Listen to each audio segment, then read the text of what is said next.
The clock never lied. But tonight, it remembers something no one else does. Welcome to Grey Whisper. I am your host, Silas Drex. This channel keeps growing. Drop a comment and tell me where you're watching from. Hearing from you makes these mysteries come alive.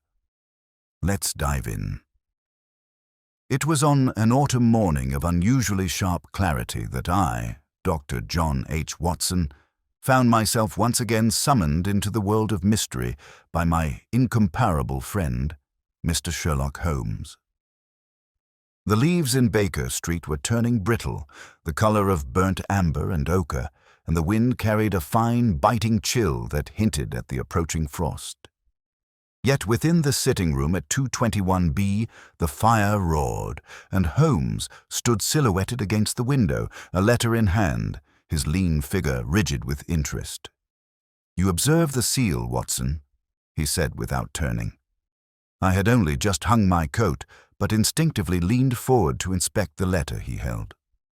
Red wax, unusual crest, a lion rampant on a field of clocks. Curious.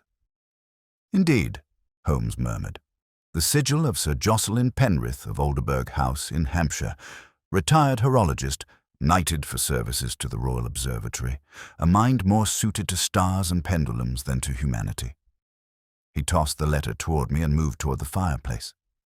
"Do read it aloud, if you please." I obliged. "Dear Mr. Holmes, you will forgive the urgency and nature of this correspondence. I am not a man prone to fancy, but something most disquieting has occurred within my home. A disturbance not of the natural sort. I fear I may be losing my senses, or else someone most clever is attempting to unseat my reason. A week ago, the great long-case clock in my study, a piece of my own making, began to behave strangely. Not malfunctioning in the ordinary sense, but responding, if such a term may be allowed. Each night at precisely 3:12 a.m., it chimes 13 times, though it was never built to do so. Moreover, the chimes correspond with past tragedies in this house, events no one alive should know, and last night it named a date that has not yet come. I beg you, Mr. Holmes, if you have any regard for reason or sanity, come to Alderburgh House. Something is terribly wrong. Yours in desperation, Sir Jocelyn Penrith." The final sentence was underlined with an unsteady hand. "A haunted clock," I scoffed gently as I folded the letter. "Surely this is outside even your unusual domain, Holmes." He smiled faintly, lighting his pipe. "On the contrary, Watson, this may be a case of gears, yes, but not those found in brass and steel. Rather, gears of motive, perception, and deception. A clock that remembers, an absurdity on the surface, may yet mark the workings of a criminal mind." "You believe it's a hoax?" "I believe," Holmes said, exhaling a cloud of blue smoke, "that a man of Sir Jocelyn's scientific acumen would not risk ridicule lightly. There is something behind this, and it is ticking, Watson." Loudly. Just then, Mrs. Hudson entered with the Morning Post and a pot of fresh tea. As she laid the tray upon the table, she remarked, "Another strange letter, Mr. Holmes. I do hope this one doesn't lead to any revolvers under the breakfast table like last month." "No revolvers, Mrs. Hudson," Holmes said without looking at her, "but perhaps a cuckoo or two. Watson, prepare your bag. We are bound for Alderburgh House on the 10:45 train." "Today? Unless you'd rather wait for the clock to name our arrival time next," Holmes replied, his eyes gleaming with amusement.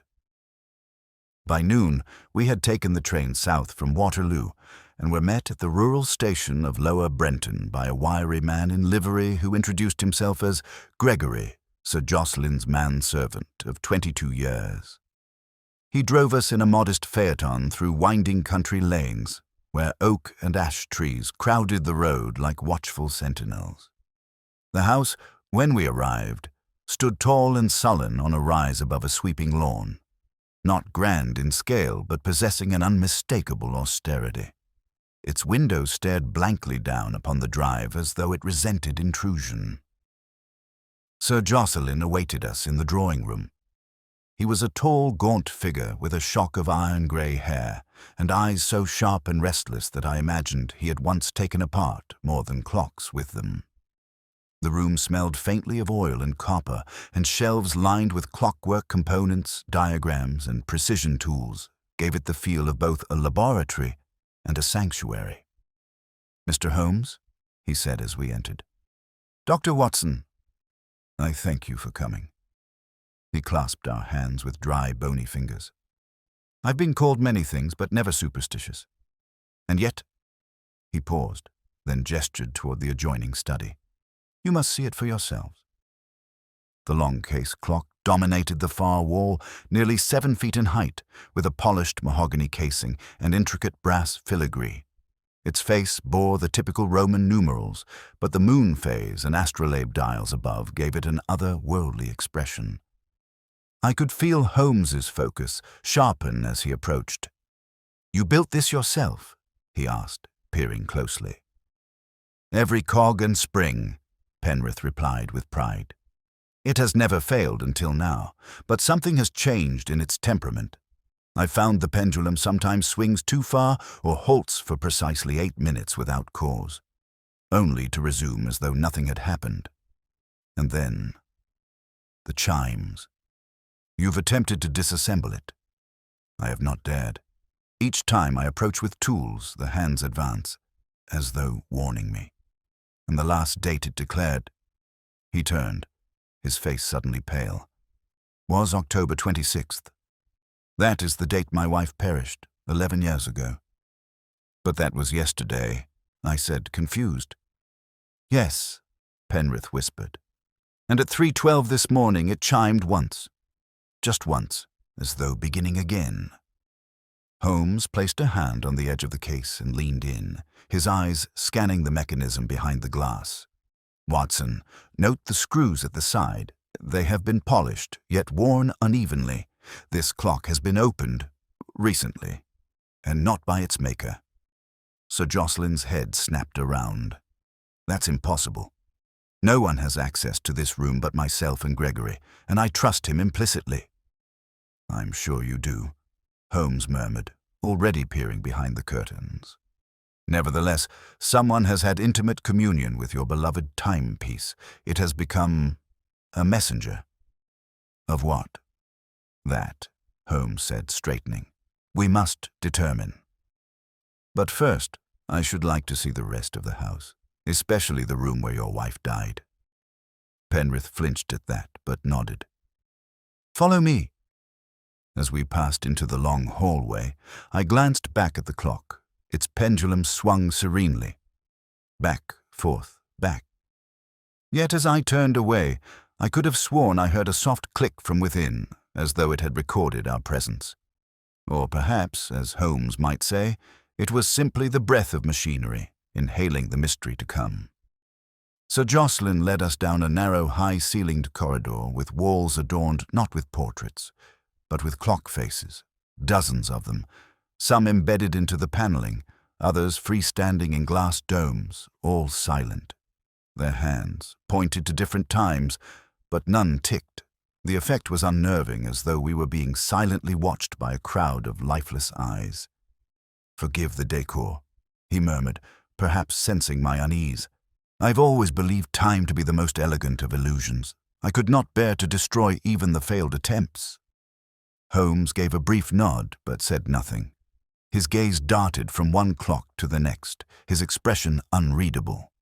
We halted before a heavy oak door halfway down the passage. Sir Jocelyn hesitated, then pushed it open. "This was her room," he said softly. The chamber was dim, its windows shrouded by thick velvet curtains. A tall dressing mirror stood in one corner, its glass fogged with age. On the far side of the room, a chaise longue lay draped with a faded shawl. Nothing in the room spoke of violence, and yet an unmistakable stillness clung to it, the kind not born of silence but of memory, sealed too long. "She died in her sleep?" Holmes asked. Sir Jocelyn looked away. "They said so. The physician believed it to be a stroke, sudden, peaceful.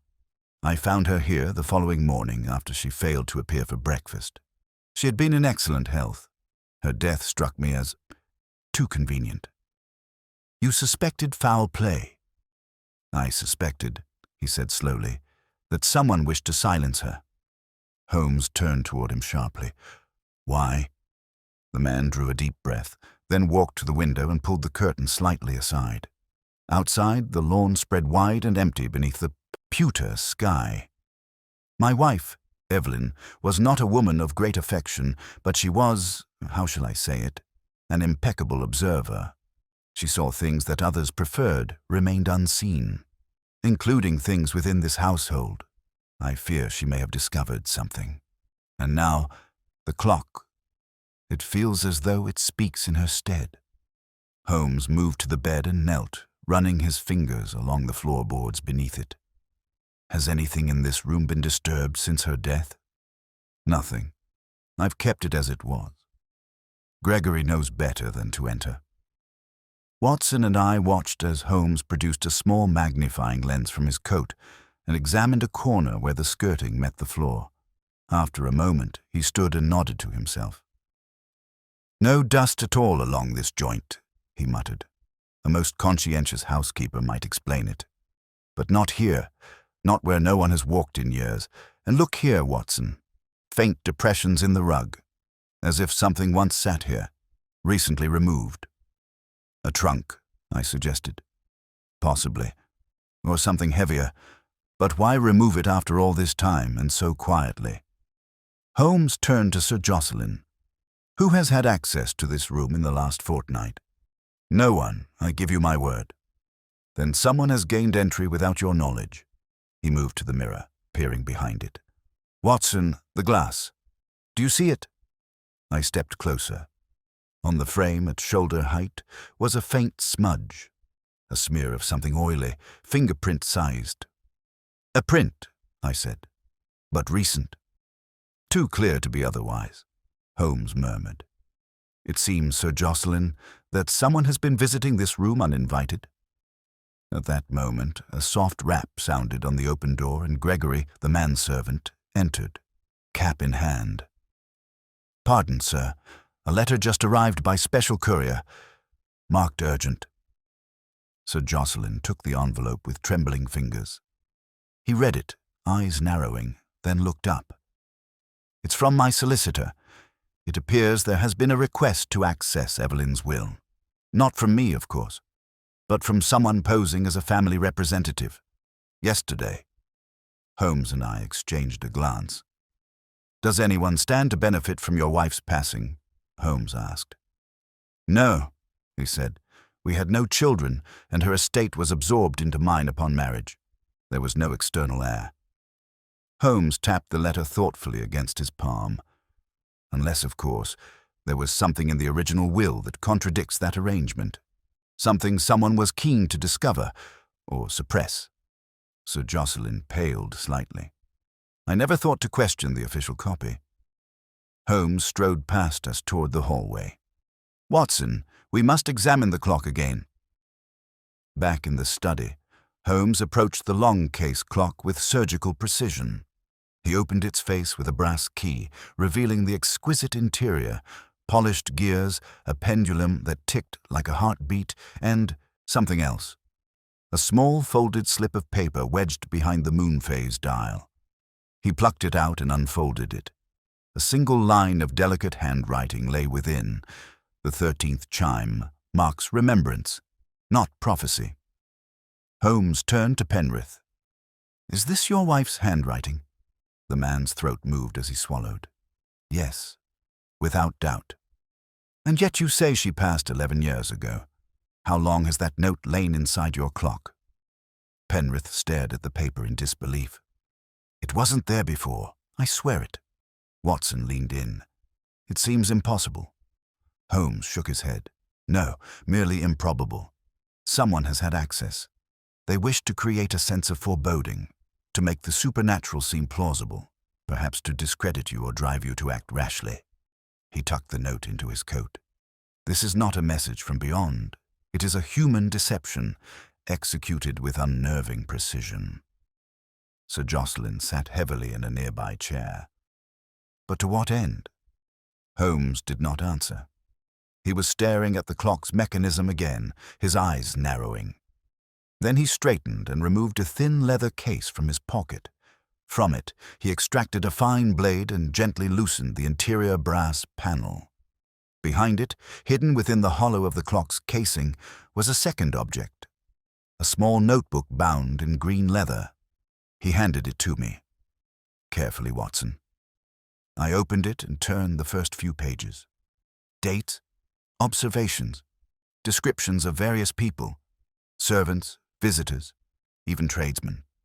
And this, look here, a final entry dated the week before Evelyn's death. Holmes took the notebook and read aloud. He enters through the passage behind the clock. Third time this week. I must confront him soon. Holmes closed the book with a soft click. "Sir Jocelyn, did your wife ever speak of a secret passage in this house?" "No," he said slowly. "But the house is over 2 centuries old. There are rumors of priest holes and smuggling tunnels. I've never investigated them." Holmes turned to the clock and gently tapped its left side. "The base panel is hollow. Watson, do you see the edge here, where the veneer has warped slightly? A clever entrance disguised by craftsmanship." Watson bent to examine the point. "Yes, and the wood here is worn smooth as though it has been handled often." Holmes straightened, his voice low. "We are no longer dealing with mere curiosities or spectral delusions.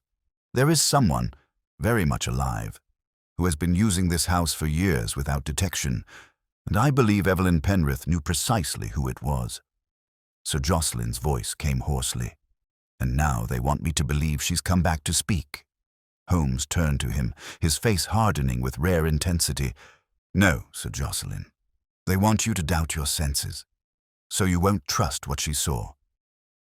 And then the long case clock began to chime. Once, twice. The deep, reverberating tones echoed through the study. Holmes watched it without blinking.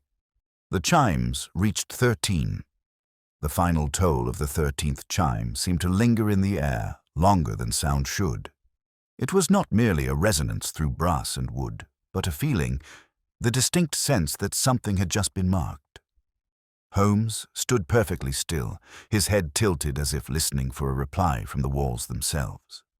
Then, with a sharp flick of his gaze, he turned back to the hollow beneath the clock's base.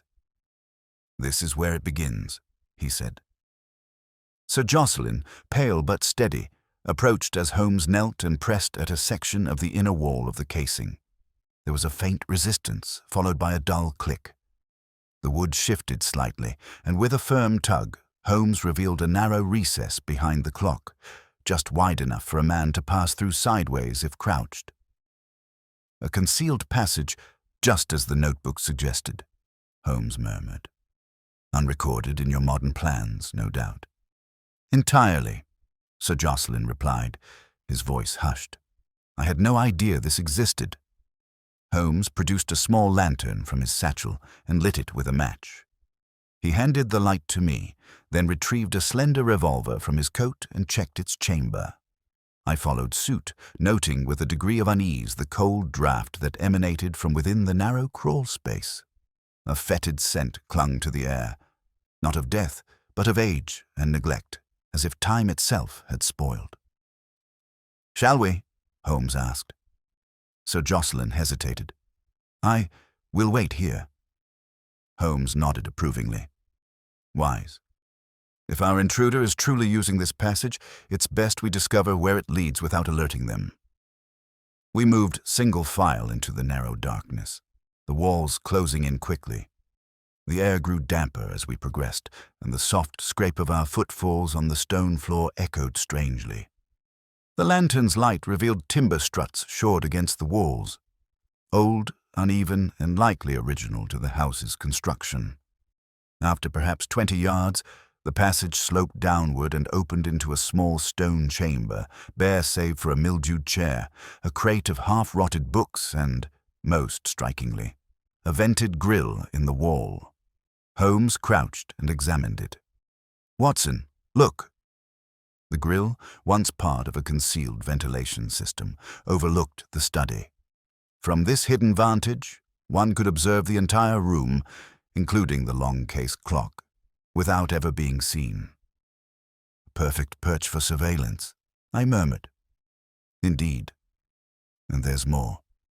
Holmes pointed to faint footprints in the dust, recent by the sharpness of their edges.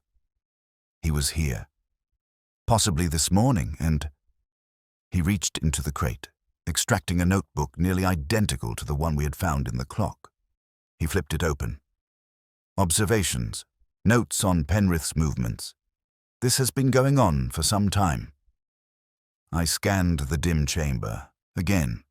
But who would live like this? There's no bedding, no supplies. Because it isn't a residence, it's a listening post. Someone used this space to learn when Sir Jocelyn was alone, to learn when he slept, when he turned his back. Holmes rose, brushing dust from his trousers. And more importantly, to manipulate the clock unnoticed, a thin rod could be inserted through the paneling behind the case. See here. He reached behind the stone vent and retrieved a length of polished metal barely as wide as a knitting needle. This would allow someone to trigger the chimes or even manipulate the escapement from here. But to what end? I asked. Holmes did not answer. He had turned away and was following the passage further. I brought the lantern close as we moved again, this time for perhaps 10 more yards, until we emerged into another concealed panel. This one set behind a bookcase in the small library off the main hall. Holmes carefully pressed forward, peering into the room. It was unoccupied, and after a moment he stepped out and waved me forward.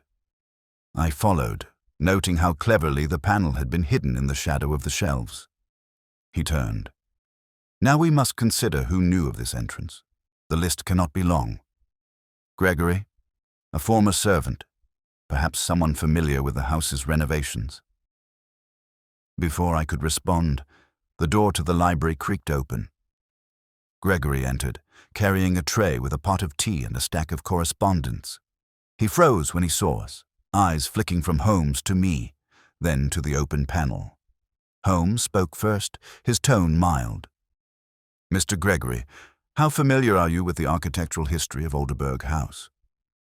Gregory recovered swiftly, setting the tray down with practiced care. I've served here 22 years, sir. I know every draught and creak. Yet not this passage, Holmes asked, stepping aside to expose the open panel behind him. The man stared at it a moment too long. Then, with the air of a servant used to inconvenient discoveries, he replied, No, sir. I'd always thought that part of the wall unusually cold in winter, but I assumed it was poor insulation. Holmes stepped closer. Do you recognize this rod? He held up the slender instrument. Gregory looked at it impassively. Can't say I do, sir. Curious. We found it behind the vent in the stone room, a room connected by this very passage to the study, a room with a perfect view of the clock. Something flickered in Gregory's expression, the barest tension in the jaw, then was gone. If there's been someone hiding in this house, sir, he said at last, I assure you I had no knowledge of it. Holmes studied him with that cold intensity that never failed to make a man fidget. Tell me, Gregory, in the 11 years since Lady Evelyn's passing, have you noticed anything unaccountable? I won't pretend the house hasn't had its noises, he replied, stiffening. Old homes do, but nothing more. Nothing that suggested a person living within the walls, if that's what you mean. Holmes turned away from him, seemingly satisfied, but I knew better than to assume so. Thank you, Gregory, he said. Please tell Sir Jocelyn we'll return shortly. We must make a brief inspection of the grounds. When Gregory had gone, Holmes spoke quickly, his tone clipped. He's lying. Not outright, but by omission. That pause, did you catch it? And his eyes went not to the passage, but to the books above it. He knew it was there, likely discovered it long ago, but said nothing. The question is, did he use it or protect someone who did? We left through the side door and circled the house to the rear, where a cluster of outbuildings stood beyond a low stone wall. Among them was a modest gardener's shed, a disused coach house, and a small gatekeeper's lodge. Holmes approached the lodge and rapped on the door. It was unlocked, and no one answered. Inside, the rooms were sparsely furnished, but a cot had recently been slept in. A half-burned candle still clung to the holder beside a cracked mirror. Holmes rifled through a cabinet and found a set of clothes folded with unusual care, and beneath them, a watch. He turned it over. On the back, in neat engraving, E. Penrith. "Watson," he said softly, "this was Evelyn's." "You're certain?" "I recall a photograph taken during her investiture at the Royal Academy. She wore this on a ribbon at her waist. But then, this lodge, someone has been living here using her belongings." "Or someone related to her," Holmes murmured. "There is a second thread running beneath this entire tapestry. Inheritance, secrecy, perhaps something never spoken aloud. We must learn more of Evelyn Penrith's past, her family, her relationships. Before she was Lady Penrith." As we stepped back outside, the clouds above had darkened, and the wind picked up in a sudden gust. Holmes turned toward the main house with a faraway look. "The clock remembered everything," he said, "because someone made it remember. But it is not memory we are pursuing now, Watson. It is intent. And that, I fear, is more dangerous still." We returned to the main house just as the rain began. Not a storm, but a steady, whispering drizzle that softened the edges of the day and made the great stone facade of Alderburgh's house glisten like damp parchment. Holmes remained quiet on our walk back from the gatekeeper's lodge. His head bowed not from the weather, but from concentration. His hands were clasped tightly behind his back, and I could see in his profile the precise narrowing of thought, the silent narrowing of a corridor that would soon yield a door. Inside, we found Sir Jocelyn still seated in the study, his gaze fixed upon the clock. The 13th chime had ceased long ago, but its echo seemed to hang in the air like a question left unanswered. "Has anything occurred in our absence?" Holmes asked at once. Sir Jocelyn shook his head slowly. "Nothing. I've not left this room." Holmes made a soft sound, approval perhaps, and moved to the fireplace, warming his fingers before speaking again. "Sir Jocelyn, I must now ask you a question of a more delicate nature." Penrith met his gaze without flinching. "Go on. Did your wife have any living relatives, specifically younger ones? Nieces, nephews, cousins she may have kept in touch with?" Sir Jocelyn's brow furrowed. "None that I was aware of. Evelyn was estranged from most of her family. There was some dispute many years ago. Something about a contested will. She rarely spoke of them. Yet she kept this," Holmes said, holding out the watch we had found in the lodge. "And someone clearly took it after her death. Do you recall if it was missing at the time?" Penrith took the watch in his palm as if it were a relic, turning it over gently. "Number? No.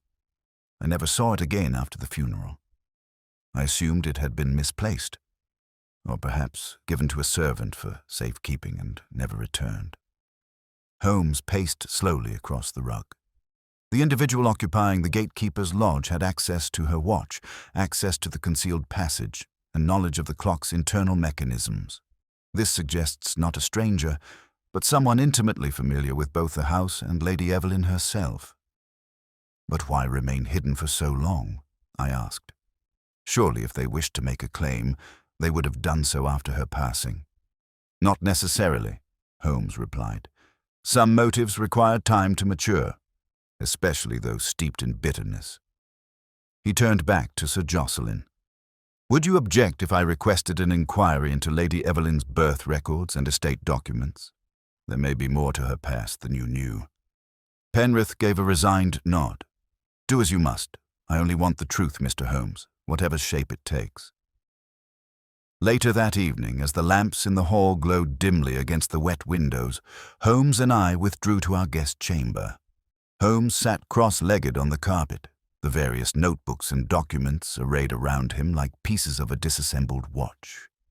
"It is always the first misstep that gives them away, Watson," he said.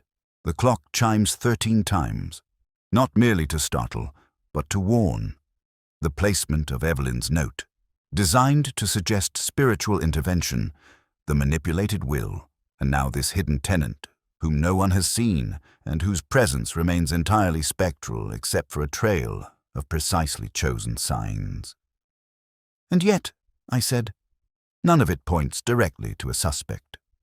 "No," Holmes replied, "but it points to a strategy. Someone has constructed a narrative of madness and haunting, and that requires rehearsal, staging, and most of all, a captive audience." He picked up the green notebook again and tapped the final line with his index finger. "I must confront him soon." "She knew," he said, "and she confronted him, or her, but instead of revealing it, she left breadcrumbs, hidden messages, as if she feared she wouldn't live to expose them." "Do you think she was murdered?" Holmes glanced at me. "I no longer discount the possibility. Her death was labeled a stroke, but with no autopsy and no inquiry, such a verdict would have been simple to obtain, especially if administered through a subtle poison. Say, something to induce cardiac paralysis in the night. Then the killer has been here all along. Or returned under cover," Holmes murmured. "I believe the answer lies in Evelyn's disputed family. Someone erased from the Penrith records or made to disappear after the inheritance dispute." At that moment, a knock sounded on the door. I rose and opened it. Gregory stood there, holding a small stack of correspondence and what appeared to be a slim journal wrapped in linen. "This just arrived from the family solicitor's clerk, sir," he said, "and I found this tucked behind the back panel of the main hall cabinet. Thought you might want to see it." Holmes took the bundle. "Thank you, Gregory." When the door shut again, Holmes immediately untied the cloth. The journal was old, the leather cracked at the edges, the spine loose. On the first page, written in an elegant but unmistakably feminine hand, were the words, "Evelyn Alcott, age 17, notes and observations." "Alcott," Holmes breathed, "not Penrith." He flipped through the pages, scanning with speed and precision. This was before her marriage. "Look here, repeated references to a sibling, a younger brother named Simon." He read aloud. "Simon grows wilder each year. He broke into father's workshop again. Mother says he'll never fit into polite society, but I believe he only wants to be seen." Further down, another entry. "They sent him away. Some academy in Vienna. But he wrote to me in June. He wants to come back. I think he's watching the house again." "Watson," Holmes said, rising to his feet, "we are no longer looking for a stranger at all. We are looking for Evelyn's brother, a man removed from the records, quite possibly declared unfit. A man who may have returned not to haunt this house, but to reclaim it. And Gregory," I said slowly. "His tone, his knowledge of the house, his defensiveness, could it be—" "Too old," Holmes said quickly. "But there is another possibility." He turned, eyes narrowing. "Sir Jocelyn mentioned no children, but Evelyn's notes suggest otherwise. Simon was not a child, but he may have had one." Holmes strode across the room to retrieve the solicitor's report and scanned it. "Yes, here. A sealed codicil to the original will, added just 3 weeks before Evelyn's death. It names a beneficiary, under condition of identity confirmation." He tapped the paper.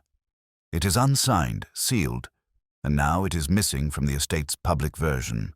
Our mystery guest may not be Evelyn herself returned, but someone acting in her name, or blood." He paused, then looked at me gravely.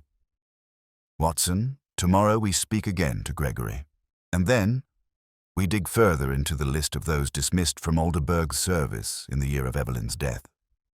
"And tonight?" I asked. Holmes returned to the fireplace and stirred the embers into flame. "Tonight," he said, We wait. The clock will chime again at 3:12. I want to see who hears it and who answers. The wind pressed softly against the windows as the hours crept toward midnight. Holmes sat motionless in the armchair nearest the study's hearth, his sharp profile cast in shifting gold by the firelight. I occupied the chair opposite, the green journal resting on my lap, though I had not turned a page in some time. The house had quieted completely. Even the ancient timbers, so prone to settling creaks and moans, had fallen silent as though waiting. Holmes had extinguished the gaslights save for a single lamp shaded low beside him. The grandfather clock loomed nearby, its pendulum swinging with mechanical indifference, each tick a calculated division of suspense. Holmes's eyes never left it. "We are being observed," he murmured, his voice just audible above the rhythm of the mechanism.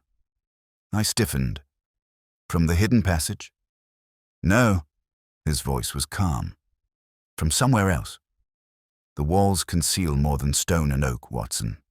They carry breath and steps, and sometimes the weight of patience.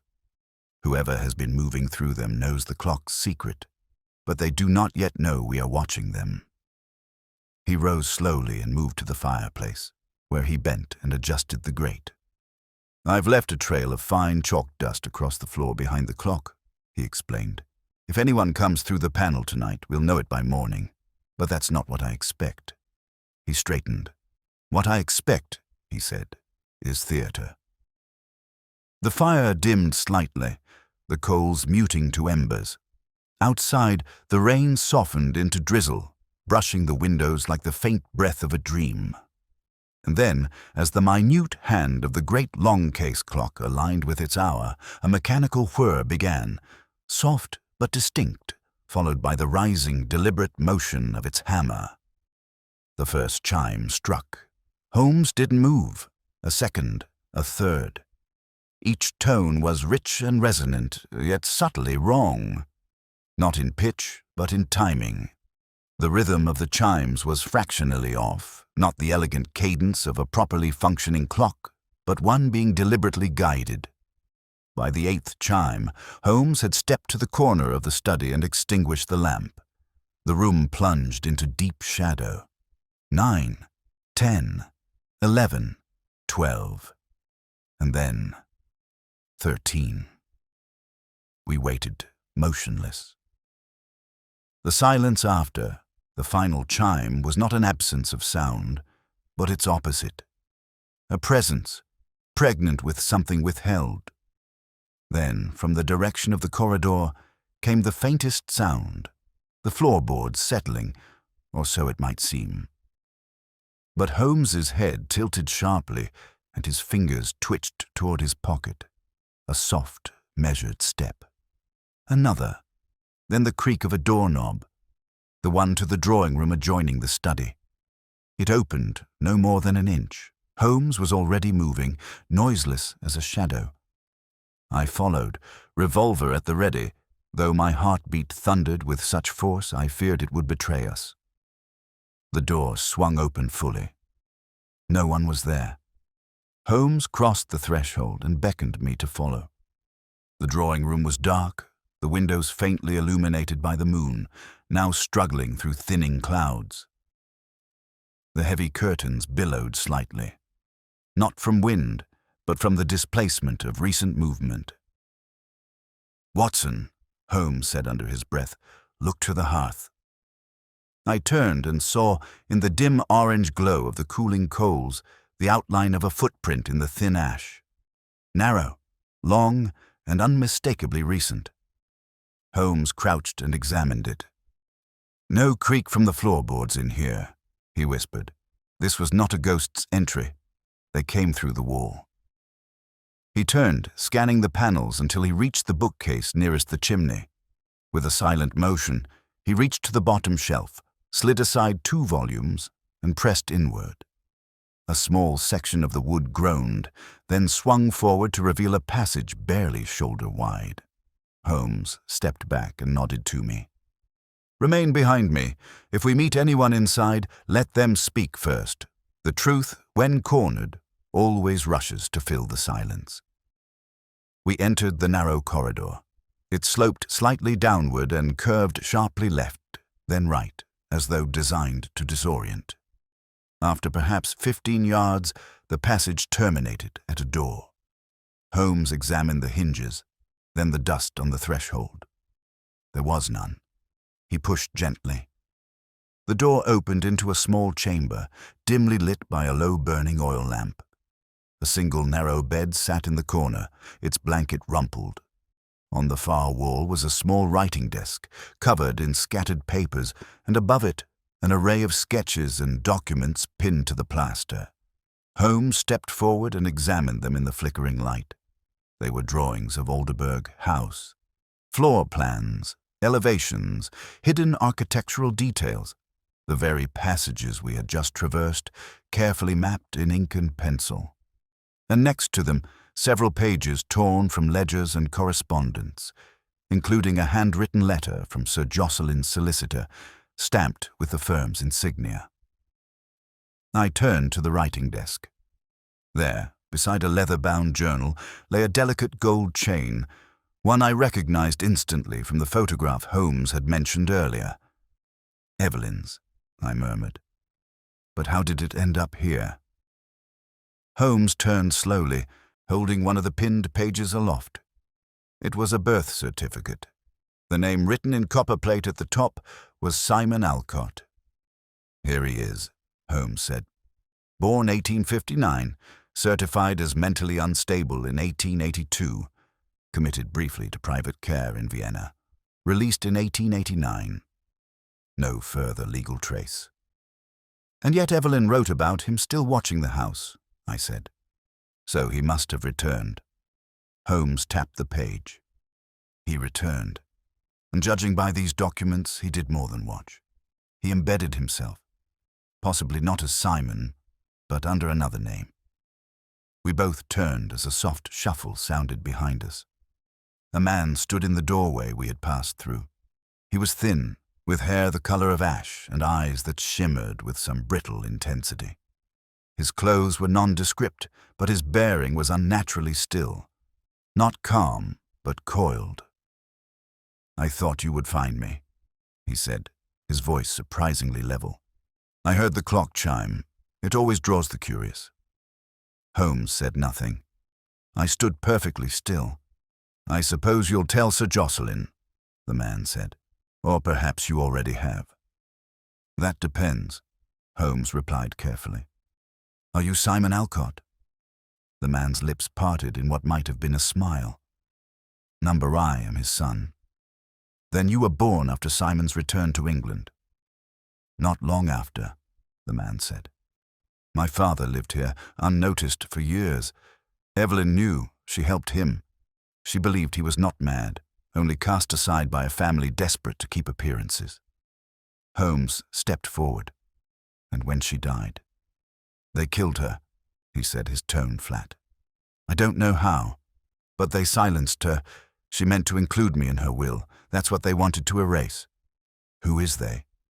The ones who held power, the solicitor, the family trust. Gregory helped them. He said Evelyn's little mistake would ruin everything. Holmes's expression tightened. You've stayed hidden for over a decade. I watched. I waited. But lately, I saw something I could use.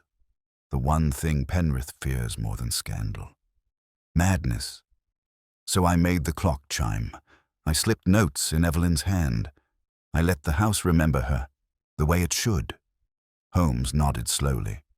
You engineered a ghost, but what you truly wanted was recognition. I want the truth, that she loved him, that she tried to protect him, that I was her blood. Holmes regarded him for a long moment, then said quietly, Then you must come with us. This deception cannot continue, but if there's justice to be had, it must be gained through truth, not illusion. The man's eyes fell, his shoulders drooping. Very well, he said. I'll come. But you must promise me something, Mr. Holmes. What? Don't let them pretend I never existed. Holmes stepped closer and placed a hand on the man's shoulder. "I never let the truth disappear," he said. "I only follow where it hides." The man followed us without protest through the narrow corridor that had once served as his sanctuary. He carried no possessions, not even the journal or the chain that had belonged to Evelyn. Only the quiet dignity of someone who had lived in shadow for too long. Holmes walked ahead with sure, measured steps, while I remained behind, watchful, though I sensed no threat from him. Only exhaustion. We emerged into the library just before dawn. The first streaks of grey light seeped through the high windows, casting the dust in the air into fine, floating threads.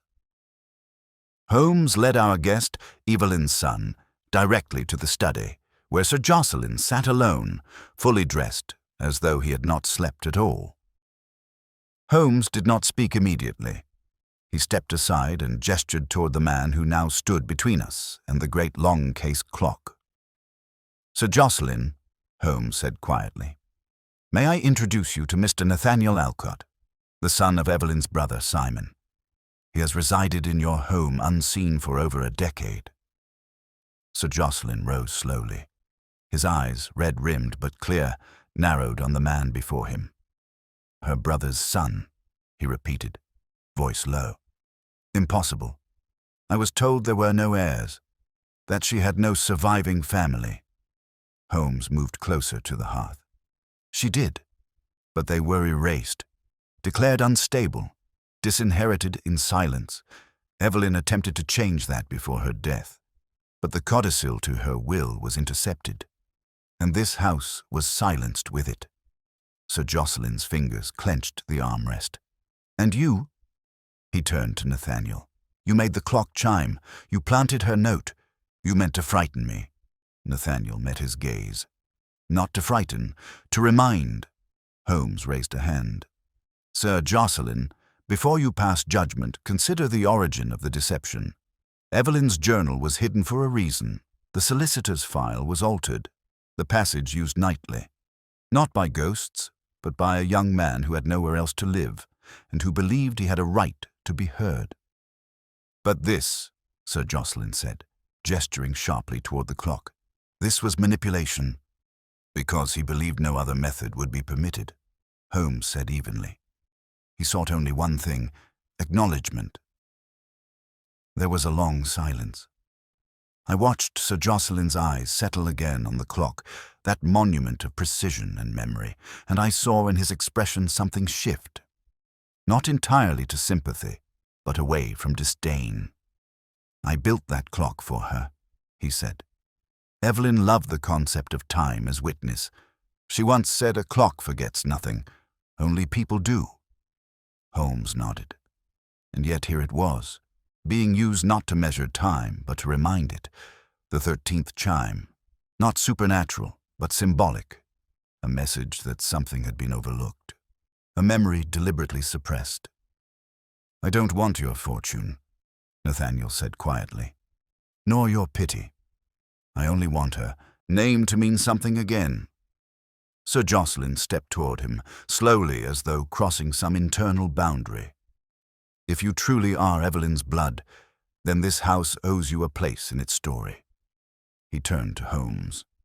"But someone still tampered with her will. That deception was deliberate, legal, not emotional, and it was done without my knowledge." Holmes smiled thinly. "Then we are in agreement. Gregory must be questioned. He has long been the gatekeeper, literally and otherwise." At that moment, as if summoned by name, Gregory entered carrying a silver tray of coffee and letters. He stopped short when he saw us all gathered, his eyes lingering on Nathaniel. "Is something the matter, sir?"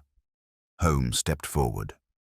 "Gregory, your knowledge of this house's structure, passages, doors, and hiding places, surpasses that of even its master. You've served loyally, or so it appeared. But tell me this. When did you first learn of the boy in the walls?"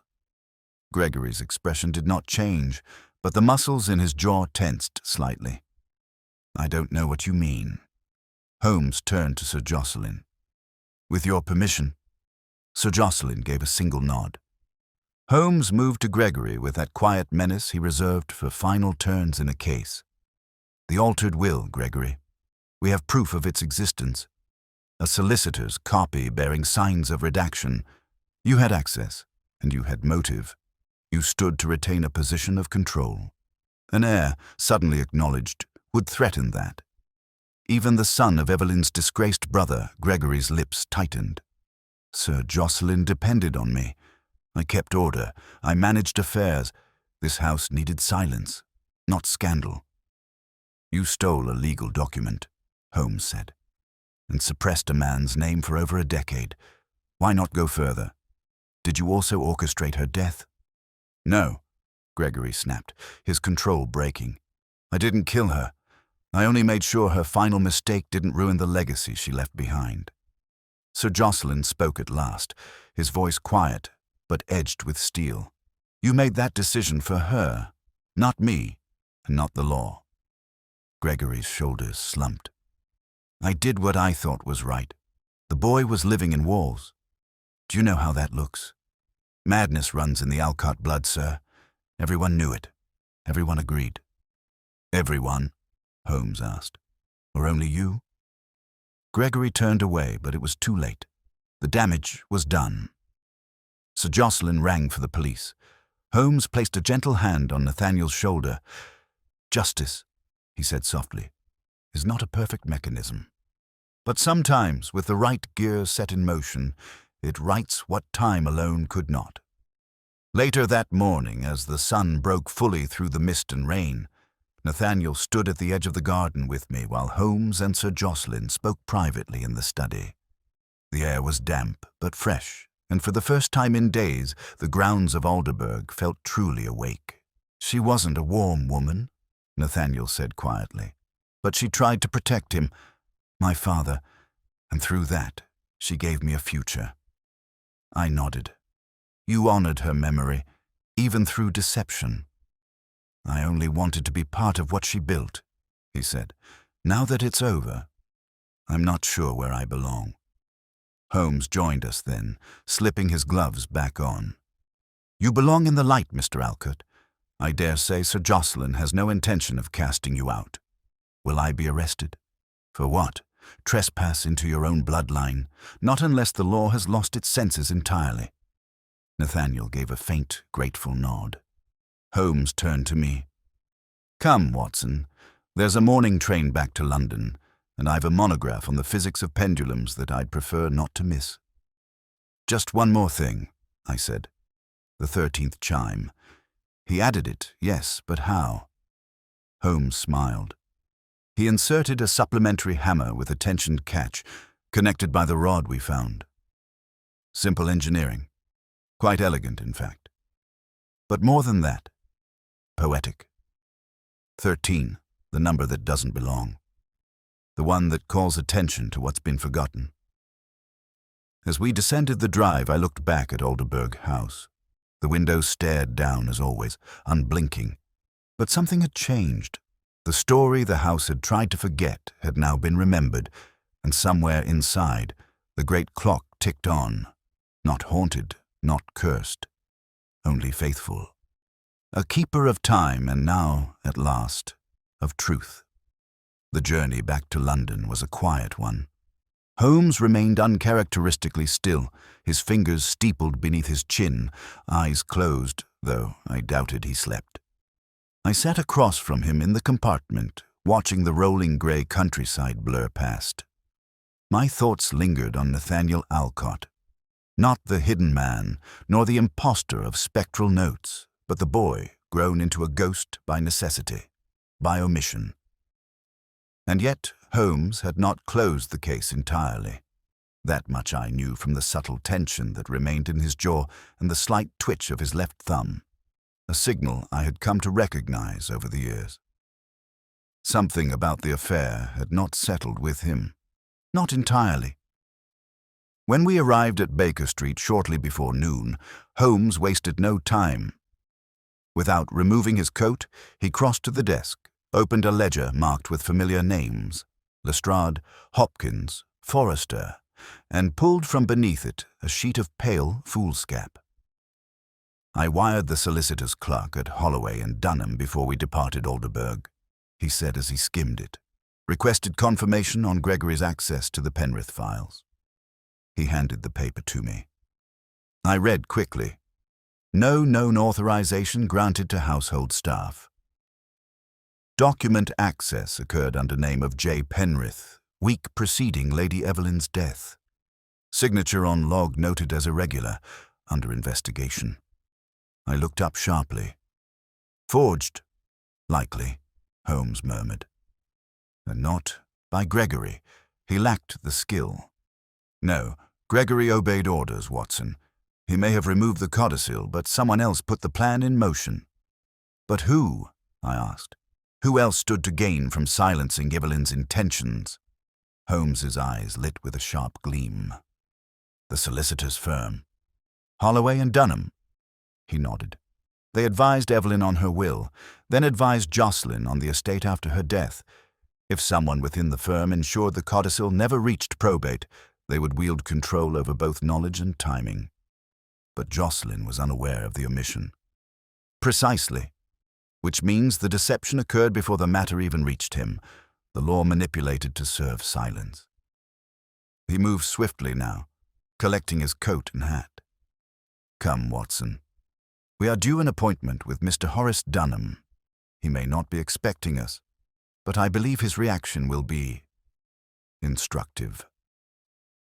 Within the hour, we stood in the modest anteroom of Holloway and Dunham, a firm situated in a narrow brick building off Lincoln's Inn Fields. The walls were lined with law books, and the air held the scent of aging paper and conservative ambition. The receptionist, a young woman with ink-stained fingers, offered a hesitant smile as Holmes handed her a card. "Mr. Holmes, I'm afraid Mr. Dunham is not presently—" "No doubt," Holmes interrupted. "Tell him Sherlock Holmes is here regarding the Penrith estate. Use the phrase 13th chime if you must. It tends to move things along." She blinked, then disappeared through a door to the rear.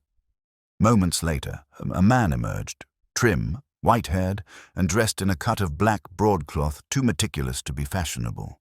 His mouth was a thin line, his eyes wary. "Mr. Holmes," he said with forced civility, "how may I assist?" Holmes stepped forward.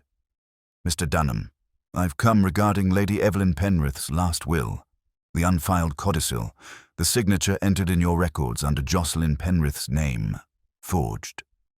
Dunham stiffened, but his voice did not falter. "That's a serious allegation." Holmes smiled. "Indeed, and one I have no doubt you anticipated eventually arriving.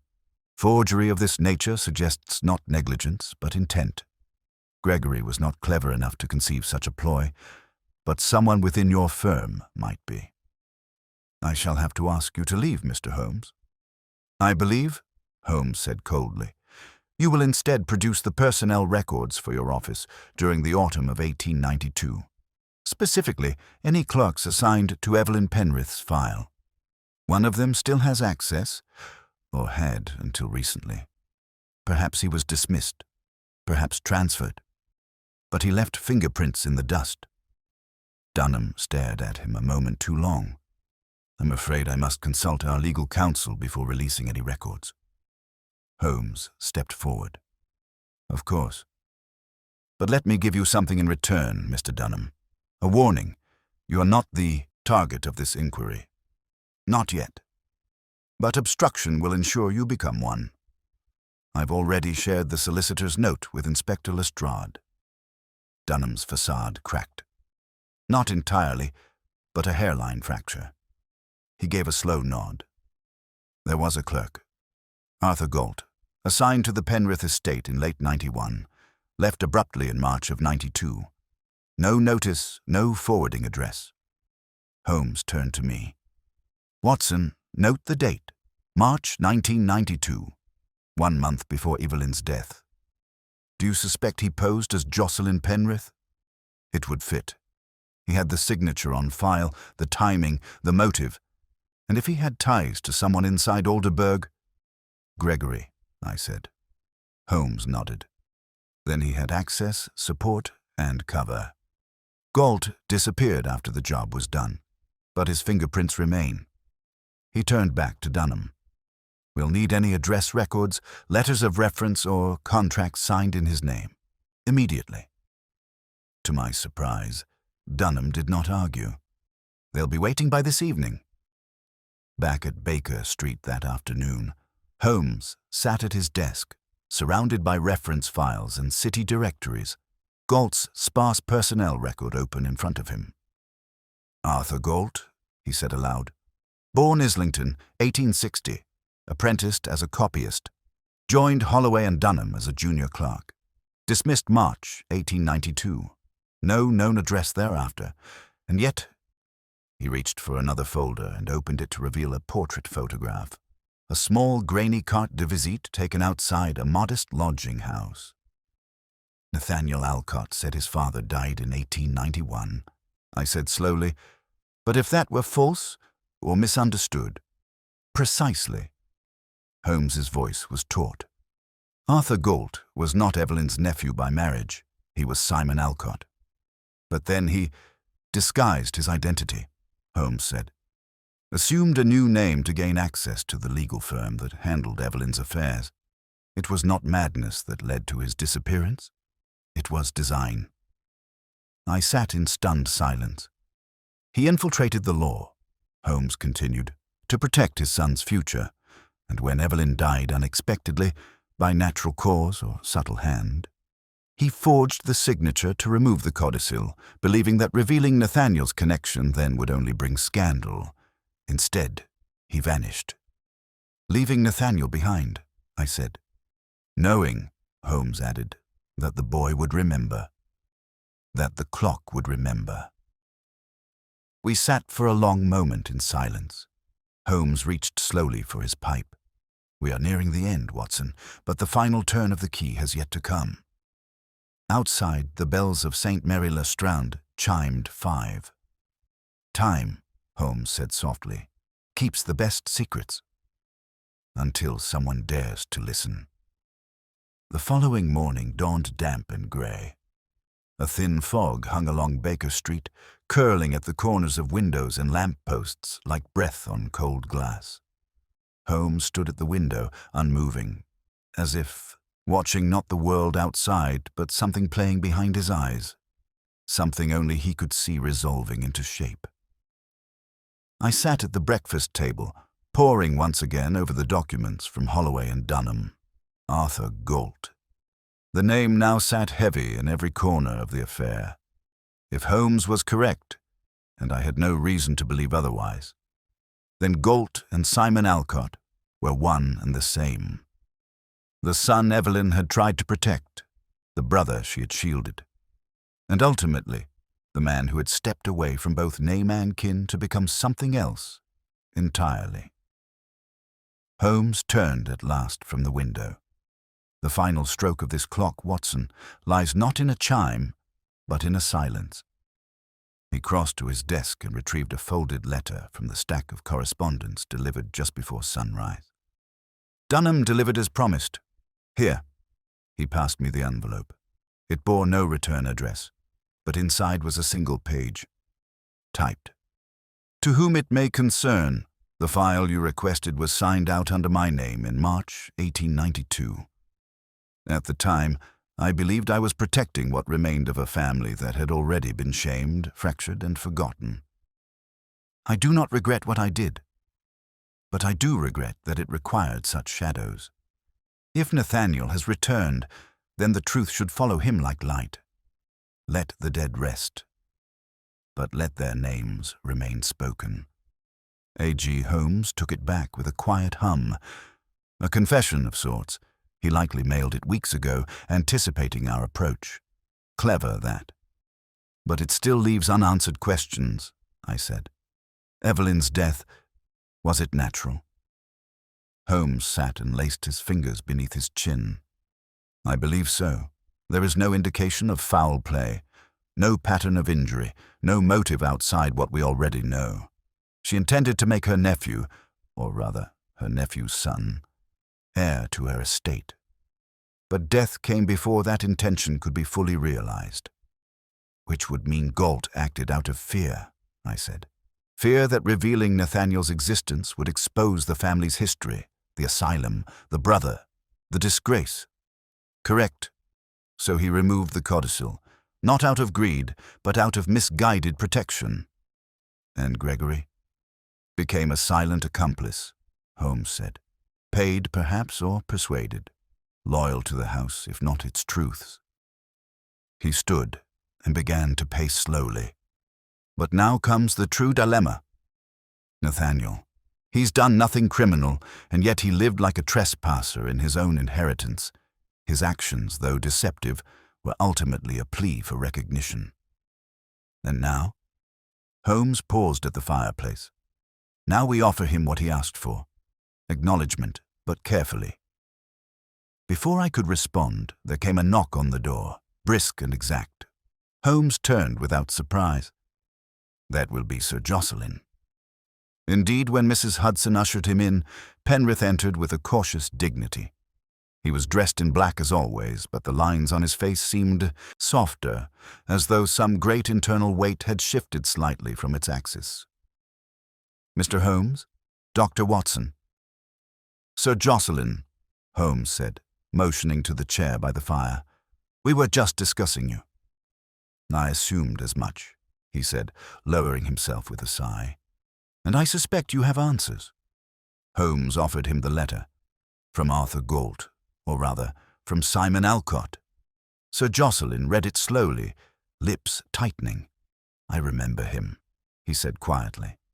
Evelyn never spoke his name after the family closed the door on him, but I saw the sorrow in her eyes each Christmas. He changed his name, Holmes said, to protect what he loved. He tried to give his son a future, even if that future had to remain hidden. Sir Jocelyn looked up. And now his son has emerged. Holmes nodded. Not with demands, only the hope that his story might be heard. Sir Jocelyn leaned forward slightly, hands clasped between his knees. Do you believe he's truly her blood? I do, Holmes said. He carries not only the locket and the handwriting and the map of hidden passageways. He carries the memory of her voice. It is not something one can forge. Sir Jocelyn was silent for a long moment. Then he said very softly, I would meet him again. I'll arrange it, Holmes said. But Sir Jocelyn did not move.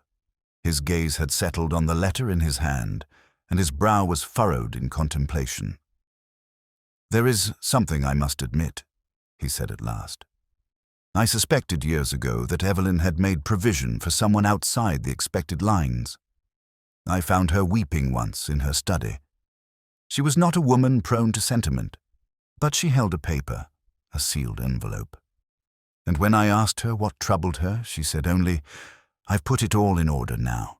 It will be seen in time. He exhaled slowly. I never did see that envelope, and when she died, I let the matter rest. I believed it was grief. Now I know it was intention. Holmes said nothing. He had shifted slightly, and I could see the faintest expression of something rare in his features. Respect. That afternoon, Holmes and I accompanied Sir Jocelyn back to Alderburgh. The sky had cleared. The house, still grand and stately, no longer looked like a tomb. Nathaniel met us at the edge of the garden, dressed plainly, his posture more upright than before. His eyes met Sir Jocelyn's with neither defiance nor apology. You look like her, Penrith said. Nathaniel nodded. So they've told me. They stood silently for a few moments, and then, to my quiet astonishment, Penrith extended his hand. You may not have been born under this roof, he said, but I believe Evelyn meant you to remain within it. Holmes and I turned away then, walking slowly back toward the old sundial that marked the garden's center. The air was cool and fragrant with early autumn. Will you remain involved? I asked. Holmes shook his head. Number, my part is done. The legal details will follow. Perhaps a restructured will, a quiet arrangement, but the truth is no longer hidden. That is all I came for. I studied his profile, that angular, hawk-like gaze now softened. "You've solved many mysteries, Holmes, but this one," he looked at me, "was personal, in ways few could understand. Some people leave puzzles in clocks, Watson. Some leave love, and sometimes the two are the same."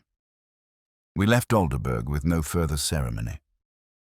The long case clock in the study remained silent that evening. It had already said everything it needed to. The return to Baker Street that evening was a quiet one. The air in London had turned crisp, edged with the breath of the coming winter, and the lamps lining the street glowed with a subdued warmth that barely touched the stone beneath. Holmes was uncharacteristically still on the handsome ride, gazing through the glass at nothing in particular, his gloved hands folded tightly on his lap. I did not interrupt his silence. Though the case had, by all outward measures, been resolved, Nathaniel Alcott restored to his rightful place, Sir Jocelyn reconciled to the truth, the mystery of the 13th chime exposed as artful remembrance rather than haunting, Holmes remained unsettled. It was not, I sensed, from doubt in his conclusions. Rather, something within the architecture of the mystery still spoke to him. Not as a riddle to solve, but as a melody unfinished. When we arrived at 221B, Mrs. Hudson met us with a letter in her hand. She said nothing, merely handed it to Holmes and vanished back down the stairs. Holmes broke the seal without a word. I watched his eyes move left to right, then slow, then narrow. After a moment, he passed the letter to me. "Mr. Holmes, thank you for what you have done. The house no longer dreams in silence. The past, I think, has begun to forgive the present, but I found something you should see. Not hidden in the clock, nor the passages, but in a drawer I had never dared open until today. It was Evelyn's. The note is hers. But the contents suggest one last truth left unspoken. I've enclosed it with this letter. I trust you'll know what it means. N.A." Attached to the letter was a smaller envelope, aged and sealed with wax that had cracked and faded. On the front, in delicate script, was a single name, Simon. I handed it back to Holmes, who held it with something bordering reverence. He did not break the seal immediately. Instead, he crossed the room, poured himself a brandy, and stood with his back to me for some time before speaking. When a case ends, Watson, it does not always settle. Some truths resolve quietly, others echo. He turned, broke the seal, and unfolded the single sheet of paper inside. He read it silently, lips barely moving. Then he exhaled, a long, breathless sound, almost a sigh, and passed it to me. "Simon, I know you will never read this. Perhaps you've already gone. But I must write it, if only so that the words exist somewhere in the world instead of only in me. I failed you, not by silence, but by fear. I feared what they would say, what they would do. I feared the stain they would place on your name, on your son's name. So I tried to erase the story rather than defend it, and in doing so, I lost you both. If I die before this is made right, I leave it to the clock. You always said time remembered everything. Perhaps it will remember this too. His name is Nathaniel. He is kind, and he is brave in ways neither of us managed to be in the light of day. Forgive me. E. I sat back in my chair, the paper trembling faintly in my hand. It was not a confession in the criminal sense, nor a final clue in any traditional scheme, but it carried more weight than any fact Holmes had uncovered in the course of the case. "She wrote this, knowing it might never be read," I said. "Which is why it was," Holmes murmured. A truth preserved in the one place she had left. Her own voice, sealed in quiet. He took the letter again, folded it carefully, and placed it back into the envelope. Then, with deliberate calm, he returned it to his desk and locked it inside the drawer reserved for only the rarest of his cases, those that did not simply end in resolution, but changed him. I poured myself a brandy and leaned back, the fire casting slow amber light across the room. Holmes had settled into his chair once more, eyes half closed, the flicker of thought still working behind his gaze. "You said something yesterday," I began, "that has stayed with me. About clocks keeping both puzzles and love." He gave a faint smile. "Yes, and often we mistake one for the other." "In this case, I think," I said, "we solved a puzzle to uncover love. Not as a prize, but as the reason the puzzle existed at all." Holmes opened his eyes fully then, the firelight catching them like a reflection from polished glass. "Indeed, Watson, Evelyn left no fortune behind her that we did not already suspect. But she left a kind of inheritance that outlasts silver and deed." "And Nathaniel?" "He will remain," Holmes said. "Sir Jocelyn has already informed the family solicitor to prepare a formal recognition. Quiet, of course, but lawful. Gregory has stepped down, not dismissed, but retired. Penrith offered him that dignity." "And what of Galt?" Holmes rose and crossed to the fireplace. He took a small envelope from the mantel, one I hadn't noticed before, and handed it to me. Inside was a final document from Holloway and Dunham, a notice unsigned stating that Arthur Galt had died in a sanatorium in Wales, dated 5 months after Evelyn's death. No visitors, no recorded next of kin. "I suppose," Holmes said softly, "that guilt can claim a man as completely as madness." He stood with his back to the fire for a long time after that, silent, as though listening for some final chime that would not come. Outside, the fog had begun to lift. The sky over London cleared faintly at the edges, and the bells of St. Bride's chimed the hour. Just 12, no more. The correct count, the day reset. But in my mind, the 13th chime still lingered. Not a sound now, but a memory. A whisper from the walls of a house that no longer needed to forget. The following week passed with the slow grace of closure. Holmes had resumed his usual rhythm. Early mornings at the chemical table, afternoons spent sprawled on the settee with his violin, the bow gliding across the strings in a meditative murmur. But the affair of Alderburgh House lingered like a soft residue in our lives, not a stain, not quite, but a tint of something unshakably human that even Holmes, in all his cold reason, had not brushed aside. It was on a Thursday morning, just as a weak sun attempted to break through the clouds over Baker Street, that a final thread of the case returned to us. A modest envelope, bearing no wax seal, arrived by special post and was delivered directly into Holmes's hand. He did not open it at once, but weighed it with practiced instinct. "It is from Nathaniel," he said, setting down the flask of nicotine he had been toying with. "By the paper stock and the weight, I suspect it contains more than a note." I waited as he broke the flap with care. Inside was a single folded page and a pressed sprig of lavender, dried, fragile, preserved from the garden at Alderburgh. The writing was Nathaniel's, precise and unadorned.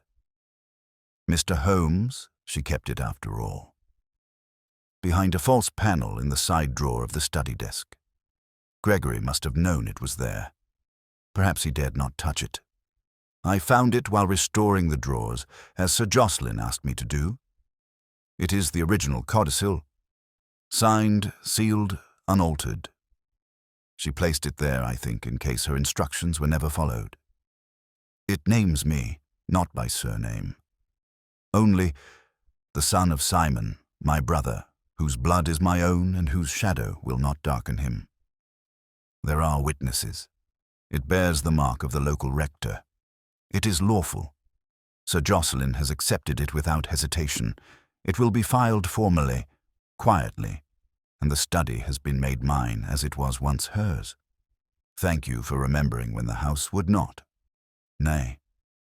Holmes read the letter twice, then once more in silence. When he had done, he placed the sprig of lavender on the mantel beside the letter Evelyn had written to Simon, both pieces of the same legacy. One before death, one after. So it ends, I said softly. No, Watson, Holmes replied. It continues, but it no longer hides. There was no ceremony, no newspaper headline, no official declaration beyond a quiet adjustment in legal record. But within the heart of Alderburgh, history had shifted by inches, and those inches mattered more than miles. Later that day, Holmes and I walked together through Russell Square, the leaves brittle beneath our feet. He spoke little, though his steps were unhurried and his head bowed slightly as though tracing each step back to some beginning.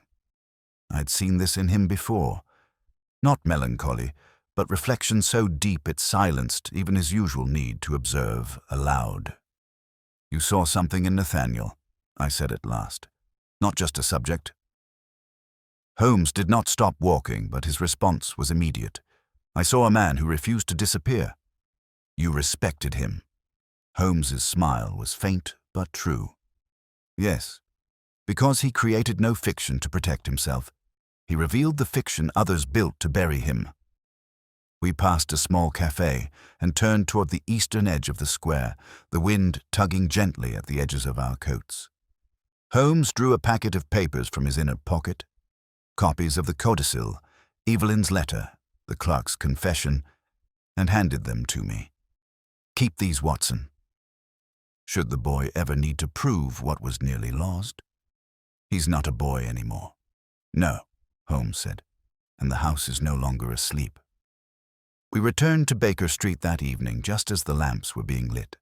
The fire was already burning in the grate, and Mrs. Hudson had left a kettle warming beside it. Holmes poured himself a single cup of tea, unadorned, and settled into his chair with an almost imperceptible exhale. Tell me, I asked after a long pause, why did Evelyn use the clock? Why not simply leave everything in the will? Holmes looked into the fire. Because she knew what might happen to the will, and she knew something else. That time, when used properly, becomes a witness that cannot be bribed, forged, or erased. She trusted that someone would eventually hear it. Yes, Holmes said, and someone did. The final report to Lestrade was brief. Holmes had written only 2 pages and submitted them without elaboration or flourish. No arrest had been made beyond the quiet exit of Gregory. No crime remained punishable, only the record had changed. And sometimes that was the victory. The following week, a small package arrived at our door, addressed not to Holmes, but to me. Inside was a wooden box, intricately carved, containing a pocket watch. Not of modern make, but old, brass, and recently restored. Its face bore a single engraving. To the man who heard the 13th chime and did not turn away, there was no letter, but I knew it came from Nathaniel.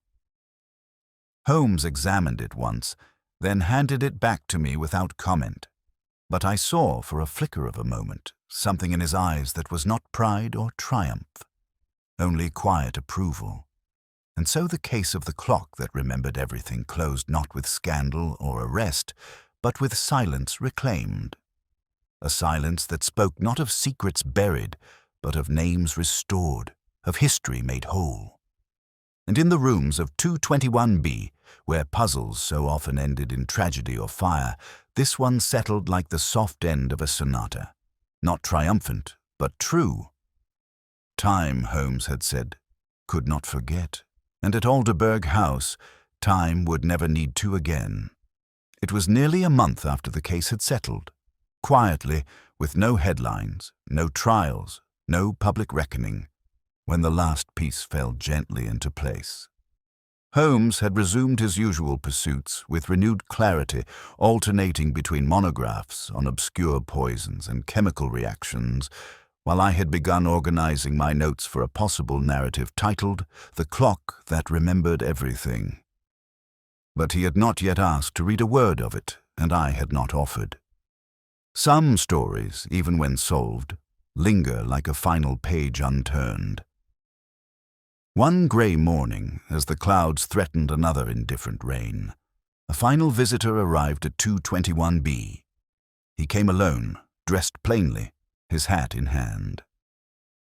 Nathaniel Alcott stood in our sitting room once more, though this time not as a shadow, not as a secret, but as a man with a name fully restored. Holmes stood from his chair, and I followed suit. Nathaniel offered a small leather envelope to Holmes, who took it silently. "It was among my father's effects," he said. A single page, folded behind a mirror in the lodge. "I thought it might interest you." Holmes opened it. The handwriting was precise but unfamiliar. A clerk's hand, efficient, unadorned. It was a ledger entry from Holloway and Dunham, unsigned, dated 1 week before Evelyn's death. The note was short. Penrith file temporarily held under Galt's personal account. Authorized by verbal order. Copy made. Original sealed in personal possession. Holmes's eyes narrowed only slightly as he handed the page to me. "Confirmation," he murmured. Nathaniel nodded. He wasn't trying to destroy it, only to preserve it. He feared the law more than he trusted it. Holmes turned to him, his expression unreadable for a moment. Then he extended his hand. "You did what many could not," he said. "You survived the erasure of your own existence, and restored it without vengeance." Nathaniel's voice was quiet. I only followed what was left of her. The notes, the clock, the spaces she kept. Holmes nodded once. Then she left them well. As Nathaniel departed, his shoulders taller than the first day we'd met him, his pace measured, his presence no longer evasive, Holmes watched the street below for a long time. The fog had lifted slightly, enough to see the carriages pass along Baker Street in slow procession. He turned from the window and resumed his seat. I poured us both a brandy. "You've solved darker cases," I said. "More dangerous ones." Holmes accepted the glass. "Yes, but few with this particular resonance. You admired her." "I understood her," he corrected, "and that is rarer than admiration." I leaned forward, the warmth of the drink in my hands. But one question remains. Why 13 chimes? Why that number? Holmes glanced at the mantel clock, ticking, faithfully as ever. "Because 12 is completion, Watson. It is the end of the circle, the hour when stories conclude. But 13, he paused. 13 is the hour that should not exist, the one that breaks the rules to say something forgotten. She chose it deliberately, not to haunt, but to mark what was left behind. I looked at the fireplace, where the envelope from Evelyn to Simon still rested behind the clock's edge, sealed again after its reading. The lavender had since crumbled to dust. Only its scent remained. "So what happens now?" I asked. Holmes lit his pipe, the match flaring briefly in the dimming light. "Now the house remembers. The man remembers. The law forgets nothing eventually. And the truth, like a 13th chime, may echo when all else has gone silent." That evening, long after we had settled into the quiet rituals of night, I heard Holmes in the study, alone, opening the case file one final time. He made no notes.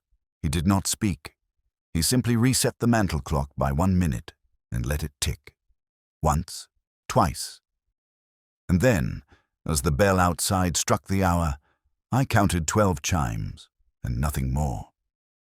The case had ended, but what mattered had already been heard, had already been heard, had already been heard, had already been heard, had already been heard, had already been heard, had already been heard, had already been heard, had already been heard, had already